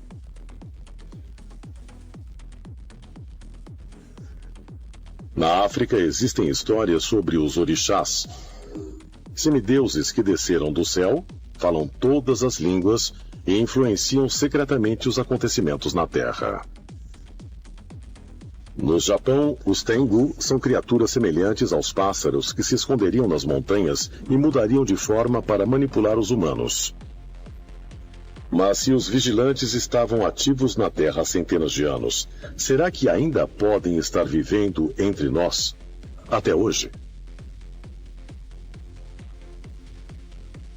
Essa palavra, vigilantes, é muito interessante, porque quando você fala com tantas pessoas, você começa a perceber padrões.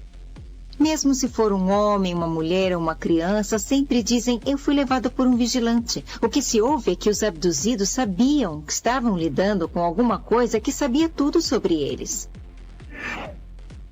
De novo, é a ideia de vigilante se quiser usar esse nome.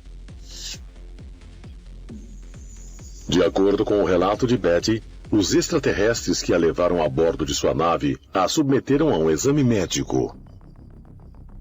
Eu estava flutuando sobre uma mesa e enquanto eles me examinavam, me disseram que teriam que me medir fisicamente. Nessa hora, eles pegaram um instrumento em forma de agulha e enfiaram no meu umbigo. E eu pude senti-lo dando voltas e voltas dentro de mim. Por mais incrível que a história de abdução de Betty Anderson pareça, ela não é única. Muitos supostos abduzidos dão relatos muito semelhantes. 1961, Betty e Barney Hill, de Lancaster, New Hampshire, fizeram um dos primeiros relatos de abdução alienígena. Quando alegaram que foram levados a bordo de uma nave, eles foram postos nus sobre mesas e examinados pelo que descreveram como alienígenas cinzas.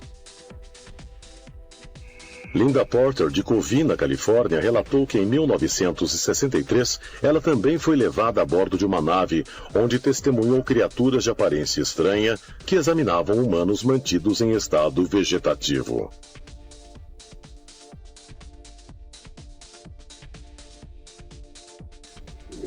Mas se esses relatos são verdadeiros, o que eles estão fazendo com esses abduzidos? Os vigilantes têm duas áreas-chave de interesse em relação à humanidade. Uma delas é a genética e a outra é a tecnológica, e ambas são encontradas nos fenômenos de abduções alienígenas. Então, uma hipótese seria que o propósito das abduções é continuar a ajustar o corpo humano para ajudar a humanidade a subir a escada da evolução, por assim dizer. Seriam os vigilantes descritos na Bíblia e no livro de Enoque, os responsáveis pelo fenômeno moderno da abdução alienígena e que continuam a alterar a nossa composição genética? Ou será que há alguma outra explicação?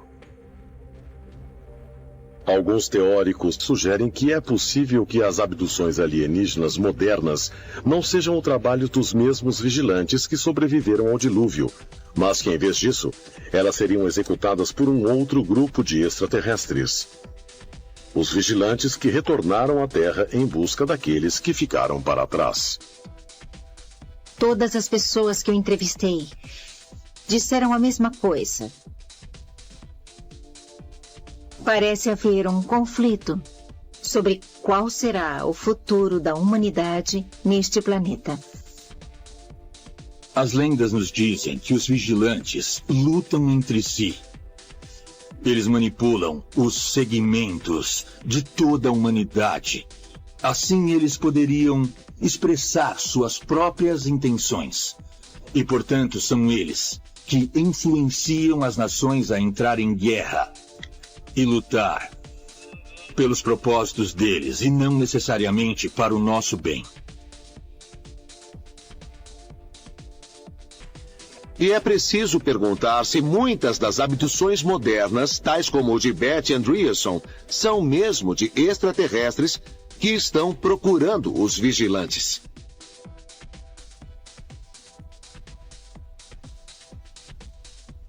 Será que extraterrestres realmente têm vindo à Terra e abduzido grandes grupos de pessoas ao longo da história? E se for assim, será que extraterrestres estão conduzindo experimentos para melhorar a raça humana? Preparando-nos para sermos parte de uma comunidade intergaláctica? Seremos reunidos a nossos ancestrais alienígenas. Mas talvez, para alguns de nós, essa reunião já tenha acontecido. Genebra, Suíça, sede do CERN. Uma coalizão multinacional de cientistas estão trabalhando para aprimorar o Grande Colisor de Hadron, o maior e mais poderoso acelerador de partículas, que tem a capacidade de produzir a energia de 70 mil bombas atômicas. O Grande Colisor de Hadron foi a chave para a descoberta inicial do bóson de Higgs, ou a partícula de Deus. Uma partícula subatômica que muitos cientistas acreditam existir por uma fração de segundo antes que outras partículas atinjam suas massas, e a parte perdida da nossa compreensão sobre as leis da física. Para físicos teóricos, a descoberta abre novas fronteiras na ciência e tecnologia, sugerindo a possibilidade de antigravidade, viagem na velocidade da luz, teletransporte e até aplicações militares futuras. A partícula Higgs é tão nova que nós não sabemos mesmo o que seremos capazes de fazer com ela. A primeira pessoa a referir o bóson de Higgs como a partícula de Deus foi o físico ganhador do Prêmio Nobel, Leo Liederman, que também comparou o uso do grande colisor de Hadron à construção da Torre de Babel para alcançar o reino de Deus. A busca pela partícula de Deus e pela criação destas incríveis partículas aceleradoras, tal como aquela no CERN, é realmente a recriação da Torre de Babel. A Torre de Babel parece ter sido a primeira tentativa da humanidade de atingir os buracos abertos do paraíso para abrir os portais estelares e os buracos negros. E esses buracos se transformaram em portais que permitiam a entrada dos extraterrestres. Podemos essencialmente chamar de magia negra e satanismo. Eu acho que se envolveram com coisas que não deveriam ter mexido. Existem muitos especialistas aí fora que acham que as forças demoníacas são de fato extraterrestres. E eles podem ter aberto uma entrada, um portal para se comunicarem com essas coisas. O Deus bom, chamado de diabo, e de outros vários nomes, criou a matéria. E isso aprisionou as partículas de luz na humanidade. E que nós lutamos todos os dias para relembrar que existem forças malignas que nos desviam da espiritualidade e nos tentam com o mundo físico. A raça humana vai concentrar mais energia numa área pequena do que já fizemos antes. Então procuramos um fenômeno completamente novo. Estamos conseguindo muito mais energia. E isso significa que estamos investigando mais a fundo e podemos estar a um passo de descobrir uma coisa que é completamente chocante. E à medida que chegamos a energias cada vez mais altas, não sabemos o que vamos encontrar, porque a física nesses níveis é uma ciência completamente experimental. Nós não temos o total entendimento e descrição do universo, o que pode gerar esse medo e ansiedade de que podemos criar uma coisa que vai destruir o universo. Quando observamos os experimentos realizados na CERN com o grande colisor de hadrons, pode ser que a humanidade esteja dando seus primeiros passos em direção à construção do universo. Estamos manipulando a matéria no nível subatômico e literalmente dominando as forças da criação. Estamos entrando num território enorme e desconhecido. Vamos testemunhar eventos que nenhum outro ser humano já testemunhou em escalas de densidade de energia que nenhum ser humano foi capaz de criar antes. Isso é muito empolgante. Quem sabe o que vamos encontrar?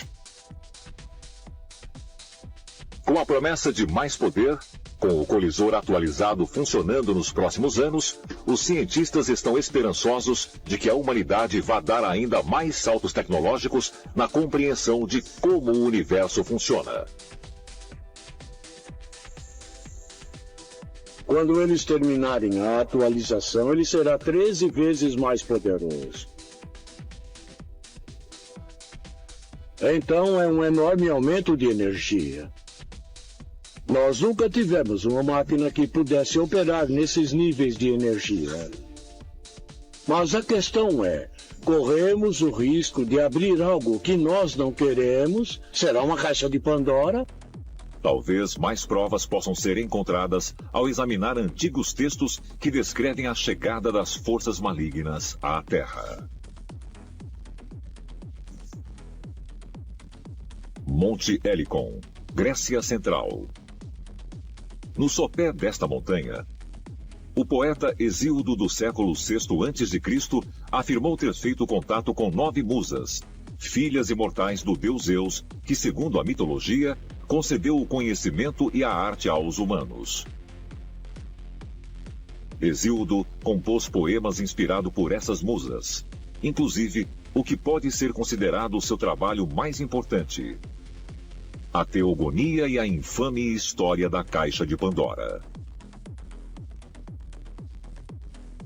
Quando o Titã Prometeu roubou o fogo dos deuses e o entregou aos humanos, Zeus não ficou nem um pouco feliz, ele queria vingança. Então o que ele fez foi encomendar a Hefesto a criação de Pandora, a primeira mulher. Depois ele deu a Pandora um pito, isto é, um jarro que continha todos os males do mundo. Nós chamamos isso de caixa, mas em grego é um jarro. E a Pandora recebeu ordens de não abri-lo. E é claro, ela abriu. E então todos os males foram liberados no mundo. Essas forças malignas são às vezes encarnadas por demônios. E às vezes esses demônios são deuses. E às vezes podemos dizer é uma mistura de monstros e deuses. Mas todas elas são as forças dos eventos negativos do mundo. Zeus queria contrabalancear o fato de que eles tinham essas coisas boas, que eram, injustamente, na opinião de Zeus, concedidas aos humanos.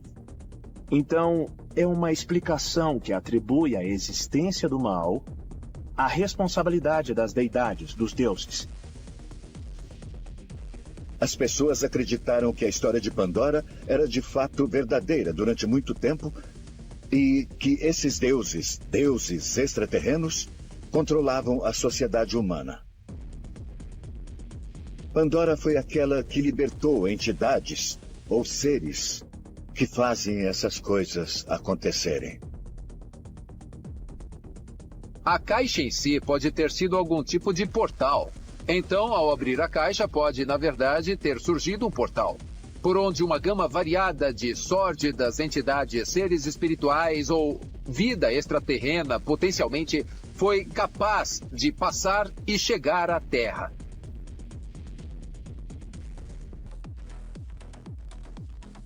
É possível que a história da Caixa de Pandora seja o relato da liberação dos seres negativos na Terra pelos extraterrestres que se infiltraram em nosso mundo? Então é preciso se perguntar, talvez, de certa forma, há algum tipo de força extraterrena que está usando outras dimensões de algum mundo alternativo. Mas tem a capacidade de atravessar portais e entrar no nosso mundo para nos influenciar. É possível que as histórias da Caixa de Pandora sejam, na verdade, relatos de extraterrestres liberando intencionalmente forças malignas sobre a humanidade? Se a resposta for afirmativa, isso pode ser evidência de que entidades alienígenas existem e querem a destruição do homem? De acordo com as histórias bíblicas, o Apocalipse de João ou o Livro de Revelações, se pudesse enxergar além deste mundo o que realmente está acontecendo no Reino Celestial, então você poderia enxergar que existem forças atuantes e que o que estamos vendo na Terra é apenas a manifestação física de uma batalha sobrenatural que está em andamento. Eu acho que quando você estuda todas as evidências, as guerras, o sofrimento, tudo isso foi realizado por grandes entidades extraterrenas. Eram chamados de deuses na Mesopotâmia e também no Egito. E depois isso se transformou em anjos e forças de Satã. Hoje nós os chamamos de extraterrestres, mas é de fato a mesma coisa. Deus é claramente uma entidade que não é desta terra. E, por definição, um extraterrestre. De onde é que ele vem? Nós precisamos reconhecer que quando os antigos estão falando de Deus, não há outro termo que nós possamos usar para descrever essas experiências, a não ser como extraterrestre.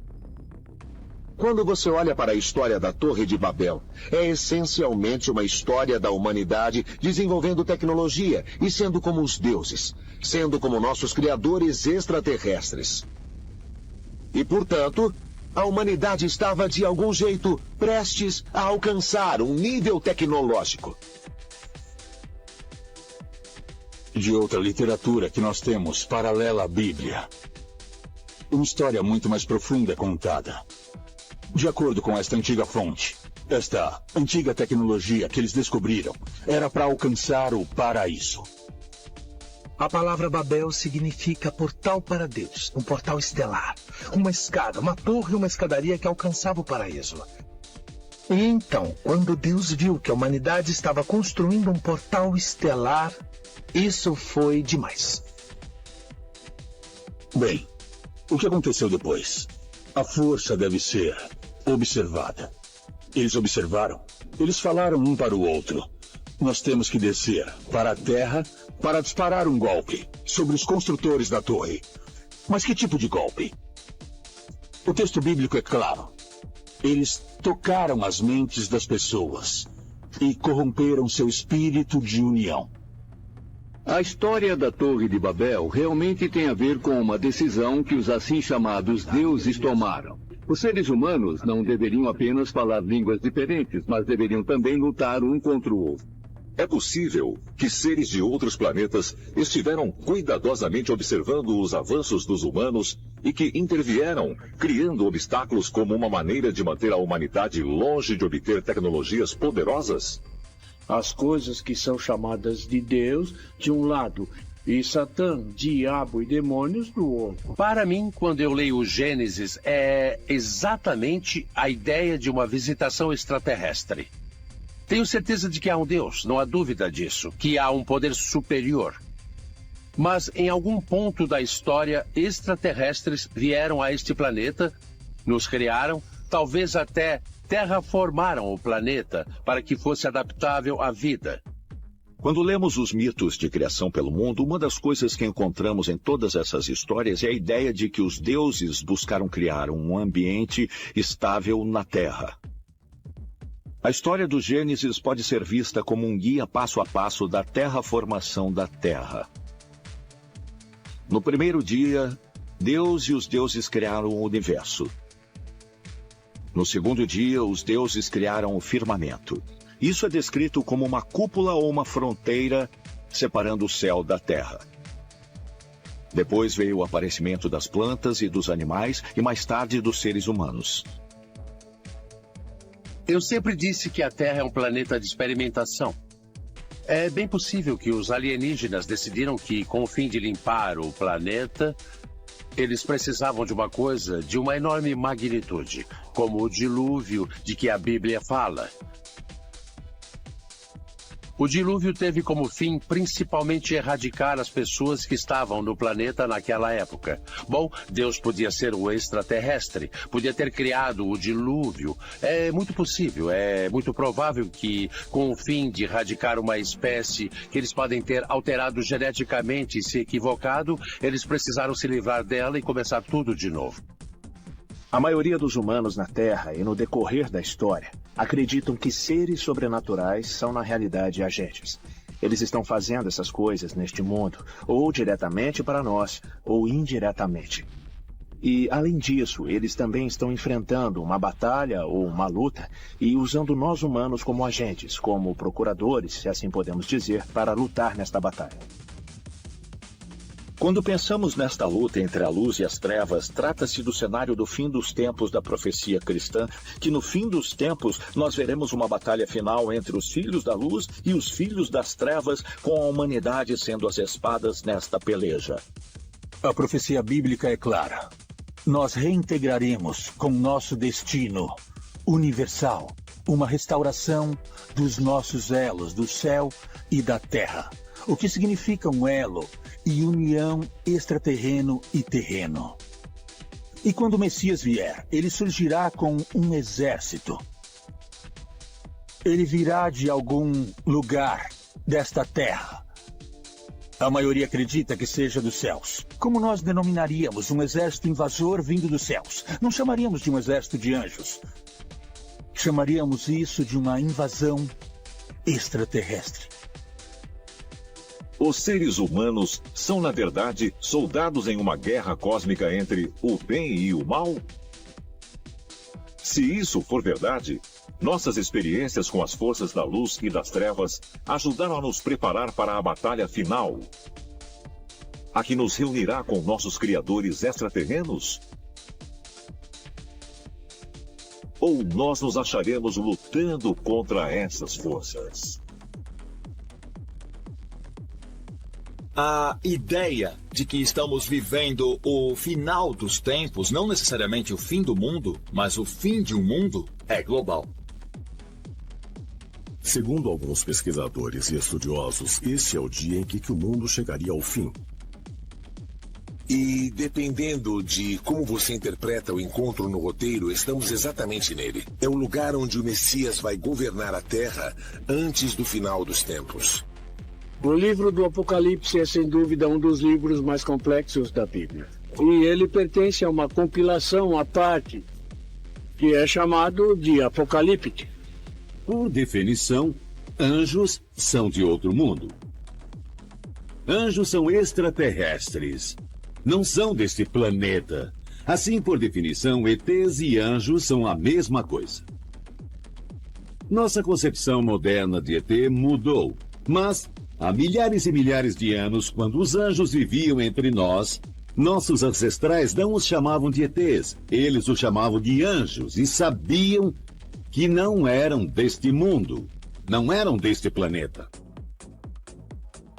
Anjos. De acordo com uma pesquisa realizada em 2010, quase 70% dos americanos acreditam em anjos. Mas o que são eles? Enviados alados de Deus, como descritos na Bíblia? Existem sorridentes querubins nos observando em nuvens ao sabor do vento? Ou seria algo muito, muito maior? O conceito do que é um anjo, obviamente, é bem conhecido, ainda mais na cultura americana. E também existe nas culturas latina, grega e babilônica.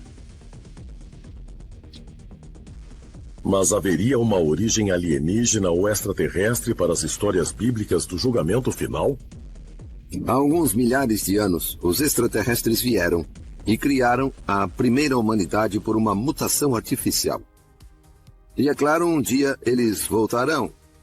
E claro, o julgamento será em função do que eles esperavam que fizéssemos. E os que entenderem o que aconteceu no passado não ficaram chocados, porque sabiam e esperavam desde sempre o que vai acontecer.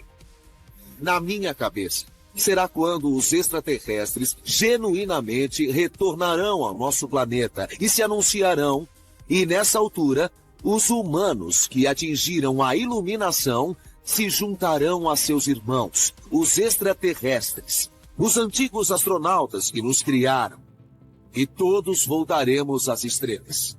Ali há uma batalha que será travada em um vale em Israel, que se chama Megido, ou Har Megido. Portanto, Armagedon conforme o termo. O próprio Satanás reunirá os exércitos do mundo em Megido para lutar contra Jesus Cristo.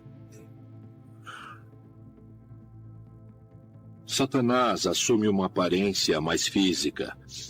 Usa diversas tecnologias para escravizar cada vez mais a humanidade. E, por fim, ele se transforma basicamente em uma força geopolítica, essencialmente um ditador do mundo todo. O livro do Apocalipse descreve ainda que essa batalha será travada no céu e na terra. Os anjos vão descer do céu. Os demônios vão se espalhar por toda a terra para fazer uma destruição com espadas de fogo. E o Deus Todo-Poderoso vai fazer cair a devastação sobre a terra. O livro do Apocalipse é um documento bem assustador se o estudarmos e ficarmos pensando que essas coisas podem acontecer. Quero dizer, se você olhar para o que acontece no livro, temos cataclismos na terra, temos terremotos, chuva de fogos sobre a terra, anjos batalhando no céu. E depois, repetidamente, temos Satanás voltando. Ele ficou arrogante e perdeu a sua posição celestial. Ele foi expulso dos céus e caiu. Satanás comanda um exército de demônios unidos em uma busca de vingança para destruir a humanidade. O Satanás é a fonte da tortura, da morte e da destruição. Satanás é retratado como o inimigo de Deus, que tenta destruir as pessoas boas para fazer com que elas se tornem ruins, impedindo-as de serem salvas e de irem para o céu, de modo que possam ir para o inferno, onde ele está no comando. Mas será que essa profecia bíblica não é uma previsão do final do mundo de cataclismo e de guerra? Haverá uma interpretação ainda mais profunda? O livro do Apocalipse nos fornece algumas das mais claras representações do que muitos modernos chamariam de atividade extraterrestre. Pense nisso. Temos seres sobrenaturais que voam através do cosmos, tocando trombetas, lançando fogo sobre a Terra. Temos um grande conflito entre a luz e as trevas, entre o bem e o mal. Há um dualismo cósmico acontecendo, que envolve no final a reafirmação da autoridade divina sobre aqueles anjos rebeldes que tinham se perdido há muito tempo.